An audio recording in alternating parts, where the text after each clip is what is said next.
Comprendre le Coran et l'Islam. Le témoignage de Jean de Bar-Penkeye, ou Jean de Fenech, est-il digne de foi? À la fin de la dernière vidéo présentant l'histoire réelle du Coran, invitation avait été faite à vos questions, que vous pouvez envoyer directement à l'adresse électronique, comprendre le Coran en un mot, @laposte.net.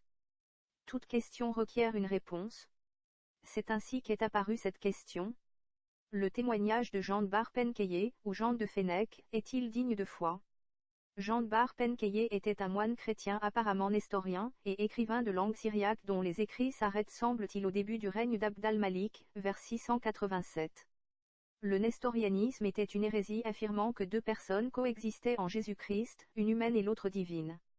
Différents écrits lui sont attribués, le proto-islam n'étant concerné que par une toute petite partie de ceux-ci. Il s'agit du livre des premiers principes, soit une histoire du monde temporel, dont la fin est une chronique de cette période. On le connaît aussi sous le nom de Jean de Fenech, du nom de sa ville d'origine, aujourd'hui Cizre, située sur le Tigre dans le Kurdistan turc, près de la frontière syrienne. Les derniers chrétiens parlant araméen habitent cette région de Tour Abdin. Nous pouvons clairement classer les écrits décrivant les faits de cette période en trois catégories différentes. Les textes interprétés comme événements du proto-islam, alors qu'ils y sont étrangers. Cette confusion provient de l'incompréhension par les islamologues de nombreux termes, tels « Muhammad », interprétés systématiquement et à tort pour le prophète de la tradition musulmane. Par erreur, des éléments historiques sont ainsi compris pour religieux. Les textes d'origine dite non musulmane, et pourtant création des scribes de la tradition islamique, créés pour démontrer une antériorité de textes ou de croyances musulmanes imposées. Il y a confusion entre la provenance et l'origine. Nous avons ainsi détecté que le chapitre 100 des hérésies de Jean de Damas datait de 820 environ et servait à légitimer la sourate 4 et le prophète Mahomet, le chapitre 101 de 865 environ et voulait prouver la révélation divine des sourates 2 et 5. Le point commun de tels textes est la présence d'anachronismes révélés par la chronologie réelle des événements. Les textes authentiques qui doivent être réanalysés en fonction de l'histoire réelle du proto-islam et de l'islam. Ne disposant pas de l'histoire vraie, les historiens ne peuvent les interpréter correctement. Comme le texte de Jean de Bar-Penkeye concernant l'histoire de cette période est la suite logique de ces autres textes, il ne peut être d'origine musulmane. Il ne contient d'ailleurs aucun anachronisme. Et comme religieux chrétien, tout changement dans la religion des Arabes aurait été remarqué et noté. Son témoignage doit donc être pris au sérieux. Que dit-il ? Tentons de refaire une chronologie de ce témoignage davantage thématique que chronologique. Il ne cherche qu'à lever des impôts et ne portait aucun intérêt aux religions des populations. Il n'y avait pas de différence de traitement entre les païens et les croyants les chrétiens, il ne distinguait pas les croyants des juifs. Nous avons ici la réaffirmation du rôle de prélèvement de l'impôt par les judéo-nazaréens, confirmant les nombreux reçus fiscaux ou antagions connus dès les années 620. Jean de Bar-Penkeye décrit un royaume barbare, avec une population profondément pécheresse.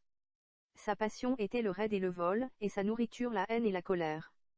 Nous comprenons ainsi la volonté des judéo-nazaréens de vouloir diffuser leurs paroles pour approcher le comportement humain de leurs paroles divines. Le « soit parfait » de la Genèse se transformait en prosélytisme. De toute terre et île éloignée, ils allaient chaque année à la recherche d'esclaves qu'ils capturaient à leur profit. Et aussi aux esclaves, il n'était pas question de conversion forcée. Cela correspond aux lectionnaires des judéo-nazaréens qui étrangement ne condamnaient pas l'esclavage. Nous pouvons imaginer qu'ils utilisaient eux-mêmes des esclaves pour leur construction. Cependant, Jean de Fenech n'exprime pas d'hostilité au fonctionnement de cette société. Cela aurait été inimaginable si l'islam actuel avait été en vigueur. Mais avec un judéo-nazaréisme uniquement religieux antérieur aux ajouts d'Abd al-Malik, ceci est tout, sauf étonnant. Il note l'indulgence et le respect des Arabes envers les populations chrétiennes. Le calendrier qu'il énonce est celui des Arabes. Nous avions trouvé des croyants, ou dans la juridiction des croyants. Ce n'est pas incompatible. Lors de l'union des différents groupes judéo-nazaréens, l'arabe fut choisi comme langue pour leur visée messianique, car c'était à ce peuple qu'il s'adressait. En revanche, cette qualification balaie irrévocablement l'hégire de la tradition musulmane. Dès le début, Jean de Fenech qualifie les Ommiades d'occidentaux. Damas est clairement à l'ouest de la péninsule arabique. Cette localisation n'aurait pas été utilisée si l'origine de cette dynastie avait été Médine, comme le prétend la tradition musulmane. Muawiyya a réuni les deux royaumes, romains et perses, l'Occident et l'Orient. Muhammad est décrit comme un guide, un instructeur, un législateur. Il évoque la montée du royaume arabe de Muawiyya. Ils étaient attachés à la tradition de Muhammad qui était leur chef. Mahomet, ou Muhammad, était donc le roi, mais en aucun cas un prophète. La tradition de Muhammad fait penser à une dynastie. Ainsi était décrit le règne de Muawiyya. La paix régnait partout, la terre nous donnait amplement de fruits. La santé était bonne, l'amitié était partout, le commerce était doublé, les enfants bondis de joie, les richesses étaient étendues, les richesses étaient immenses, les rois étaient en paix, il y avait de bonnes relations entre les seigneurs, les routes étaient ouvertes, les forces ennemies brisées, les trompettes de la guerre étaient endormies. La liberté, particulièrement religieuse, était totale. Ceci correspond parfaitement à nos déductions. Il n'y avait strictement rien d'important à signaler à cette période, hormis l'inauguration d'un barrage. Nous sommes à l'opposé du Muawiyya décrit par la tradition musulmane fallacieuse, un homme de guerre, un musulman ancien compagnon du prophète, qui a fait déplacer la capitale du califat de Médine à Damas. Jean de Bar-Penkaye confirme au contraire un pouvoir installé à Damas depuis longtemps. La chronique maronite, un écrit anonyme dont nous connaissons une copie du 8e siècle, nous donne un supplément d'information. De nombreux Arabes se rassemblaient à Jérusalem, en 660, et firent roi Muawiyya. En juillet de la même année, les émirs et de nombreux Arabes se rassemblèrent et prêtèrent allégeance à Muawiyya. Alors un ordre vint pour qu'il soit proclamé roi dans tous les villages et toutes les villes de son empire et qu'il fût acclamé et invoqué. Il a aussi frappé des monnaies d'or et d'argent, mais elles ne furent pas acceptées car elles ne montraient pas de croix. Selon cette chronique, Muawiyya était déjà au pouvoir en 659. La tradition musulmane affirme de manière absurde qu'il était gouverneur de Syrie dès 640, alors qu'il n'est devenu calife qu'en 661 et aurait déplacé immédiatement sa capitale de Médine à Damas. Nous comprenons ainsi comment le royaume s'est étendu à cette époque, par volonté des exilés de se joindre à leur mère patrie. Les successeurs de Muawiyya étaient, selon la tradition musulmane, Yazd Ier, de 680 à 683, Muawiyya II, en 683 et 684, Marwan Ier, en 684 et 685, et Abd al-Malik, de 685 à 705. Lorsque Muawiyya a fini ses jours et a quitté le monde, son fils Yazid a régné à sa place. Il n'a pas suivi les traces de son père, mais il adorait les jeux d'enfants et les passe-temps des oisifs. La force des hommes a décliné sous son gouvernement faible. Parce que le diable a mis la dernière main au châtiment des hommes, celui du travail inutile. Mais Dieu l'a pris peu après. Lorsqu'il eut ainsi quitté le monde, il y en eut un nommé Zubair, qui a fait entendre sa voix de loin. Il a dit de lui-même qu'il était sorti de son zèle pour la maison de Dieu. Il a menacé l'Ouest, en tant que transgresseur de la loi. Alors il se dirigea vers le sud, à l'endroit où se trouvait leur lieu de culte, et s'y installa. Une guerre avec lui était préparée et il fut vaincu. Ils ont même incendié leur propre lieu de culte et beaucoup de sang a été versé. Depuis ce temps, le royaume des Arabes n'a jamais été restauré. Alors, quand Zubair est mort, ils ont élu son fils émir. Les Occidentaux avaient un général nommé Abd al-Rahman ibn Ziyad et les Orientaux avaient un autre appelé al-Mukhtar. Passons le court règne de Yazid, précurseur d'une décadence du royaume. La tradition mentionne Muawiyya II, Jean de Bar-Penkaye a nommé Zubair, qui a fait entendre sa voix de loin. Abdallah ibn az-Zubair serait, selon la tradition musulmane, un comploteur qui aurait refusé le règne de Yazid. On peut déduire de ce texte qu'il serait entré en conflit armé avec les judéo-nazaréens à Pétra, voulant attaquer le royaume par son financement. Les combats ont contraint les judéo-nazaréens d'incendier leur propre sanctuaire. Nous connaissons un monastère à Pétra, mais pas de sanctuaire distinct, pourtant établi selon le lectionnaire. Zubair mourut lors de ces combats, et la tradition ubuesque affirme que c'était lors d'un incident à la Mecque en 692, tué par Adjayj qui le décapita et crucifia son cadavre. Sauf que la Mecque n'existait pas encore en 692, et qu'il n'existe là aucun arbre pour crucifier qui que ce soit.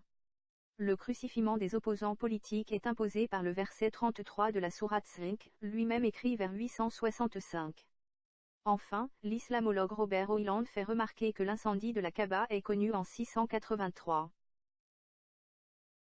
Selon ce texte, son fils lui succéda au pouvoir, non plus comme roi, mais comme émir. Il s'agit donc, plus que vraisemblablement, de Marwan Ier, inaugurant le règne des Marwanides qui furent, sauf autre révolution cachée, les émirs et ultérieurement califes jusqu'à la chute des Omeyyades en 750, voire jusqu'à la chute des Abbassides en 1258. La tradition musulmane ne pouvait pas avouer qu'il s'était agi d'une autre dynastie, car il fallait une continuité et une descendance entre le prophète Mahomet et les califes abbassides, afin de valider un pouvoir décidé par Dieu. C'est pourquoi les épisodes de la Seconde Guerre civile entre 683 et 685 sont particulièrement flous dans la tradition musulmane. Quoi qu'il en soit, il s'agit d'un mensonge probablement éclairci, la réalité historique étant inconciliable avec la prise d'un pouvoir absolu des califes abbassides. La population n'était avec cela qu'au début de ses peines. Il semble qu'il y ait eu un exode massif des Arabes entre 685 et 700. Et pour cause. Un événement important nous permet de mieux comprendre la chronologie. Jean de Bar-Penkaye nous apprend qu'une importante famine eut lieu en 67, soit 686 et 687.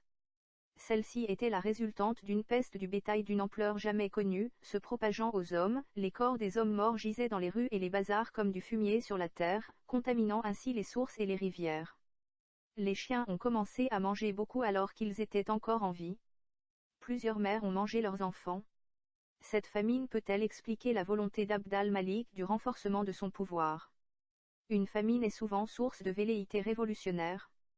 Dès lors, un lien de cause à effet peut exister. Elle nous éclaire au moins sur le contexte de la prise de pouvoir par Abd al-Malik. Jean de Fenech décrit les actes de repentance des Arabes, que nous constatons sur les graffitis de cette époque par les demandes de pardon. Comme une mort proche était crainte, il est utile d'être en bonne relation avec Dieu. Le peuple était ainsi réceptif de messages divins, véridiques ou usurpés. Quelque chose devait se passer. Mais quoi? Les historiens décrivent souvent des circonstances apocalyptiques pour cette période. La famine en est la cause. Jean de Bar-Penkaye écrivit « Je suis sûr que nous sommes arrivés à la fin des temps. Je déduis cela des livres saints et surtout des paroles de notre Seigneur. Car tout ce qui a été écrit à ce sujet a eu lieu et les hommes sont devenus trompeurs, pleins d'orgueil, ingrats, cruels, ennemis du bien, accros aux passions plutôt qu'à l'amour de Dieu, ayant l'apparence de la divinité, nier son pouvoir. Le bienheureux Paul a dit ces choses de notre temps et les voici accomplies. Dans les paroles de notre Seigneur, il y a nation contre nation et royaume contre royaume. Il y a des famines, des tremblements de terre et des épidémies. Une seule chose nous manque. L'armée de l'Antéchrist. Pour les judéo-nazaréens, cette période correspondait à la dernière phase de construction du dôme du rocher, synonyme devenu proche du Messie. Et si ce courroux divin était le prélude de leurs erreurs théologiques? Qu'ont-ils pu ainsi interpréter? En conclusion, ces textes de Jean de Bar-Penkaye sont incontestablement authentiques. Ainsi, ni directement, ni indirectement, ils ne légitiment le personnage de Mahomet, ou un texte du IXe siècle, ou une pratique quelconque tardive. Ils ne contiennent aucun anachronisme. Le rôle de prélèvement de l'impôt par les judéo-nazaréens est confirmé, montrant que leur fonction n'était pas que religieuse. Ils représentaient dès lors un groupe important et influent. Jean de Bar-Penkaye ne note aucun changement dans la religion des Arabes. Il ignore les mots « islam » et « Coran ». Il constate la réaffirmation du Dieu unique, des pratiques hérétiques et des rituels absurdes comme les ablutions inutiles. Jean de Bar-Penkaye constate que les églises se vident, que les évêques n'agissent pas et laissent faire, et que des chrétiens collaborent au régime politique. Rien de nouveau pour les constats actuels. La liberté religieuse était affirmée. Elle est incohérente envers la tradition musulmane. Pourquoi conquérir des peuples pour les convertir, alors que, chez soi, il n'y a aucune obligation religieuse? Il n'est pas question de conquête arabe dans un but religieux. Cela contredit la tradition musulmane et confirme nos conclusions. Il est possible d'extraire de nombreux renseignements supplémentaires que ce que nous connaissons. La méthode de travail des islamologues est pour le moins étrange. Au lieu de donner les textes bruts et de les confronter ultérieurement aux connaissances, un melting pot est souvent fait de sorte qu'il est impossible de percevoir quels sont les textes et leurs interprétations. La subjectivité et les avis ont pris la place des faits indéniables comme les constats archéologiques. Ce texte de Jean de Fenech anéantit la tradition musulmane, confirme et détaille l'histoire de l'islam que nous avons pu voir se dessiner dans les différentes vidéos. Il apporte des circonstances et des faits inconnus. D'autres témoignages pourraient apporter leur pierre à cet édifice.